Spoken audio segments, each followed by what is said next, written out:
بسم اللہ الرحمن الرحیم۔ حضرت محمد صلی اللہ علیہ وسلم فرماتے ہیں کہ اللہ تعالیٰ کے نزدیک نماز جمعہ پڑھنی تمام دنیا و مافی سے زیادہ محبوب ہے۔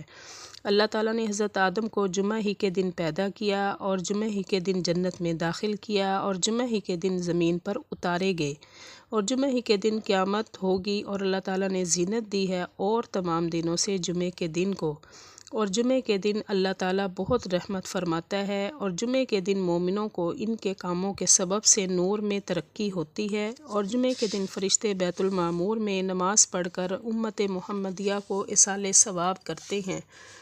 حضرت صلی اللہ علیہ وسلم نے فرمایا، جو کوئی جمعے کی رات میں 2 رکعتیں پڑھے، ہر رکعت میں فاتحہ کے بعد 70 بار سورہ اخلاص اور سلام کے بعد 70 بار استغفر اللہ الذی لا الہ الا هو الحی القیوم، اس کا اتنا ثواب ہے، اگر وہ اس کا ثواب میری تمام امت کو بخش دے تو اللہ تعالیٰ اس کی مغفرت فرما دے۔ آمین ثم آمین۔ سبحان اللہ۔